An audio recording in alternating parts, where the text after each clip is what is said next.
Bugün istəyirəm bir sual izah eləyim. Feillə bağlıdır, şəkilçi ilə bağlı daha doğrusu. Deyir, biri feildən düzələn feildir. Ya verib qorxutmaq, otlamaq, sarsılmaq, söyləmək, qaldırmaq. Baxaq, qorxutmaq sözü sözün kökü qorx feilindən qorxut feili.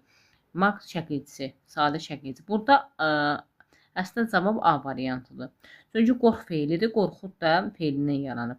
Otlamaq sözünə baxırıq B variantına. Ot burada isimdir, otla feildir. Deməli, isimdən burada nə yarandı? Feil yarandı. Bunu da biz götürə bilmərik.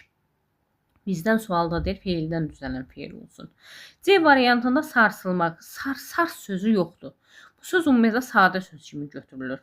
D variantında söyləmək sözünə baxırıq. Axı söyləmək sözündə biz bunu da sadə kimi götürə bilirik. Çünki söydən necə söyləmək olar? Söyür ki, söylüyür.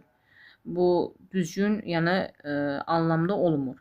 E variantında da qaldırmaq sözü. Qaldan da qaldır olmaz. Ona görə bu da sadə sözdür.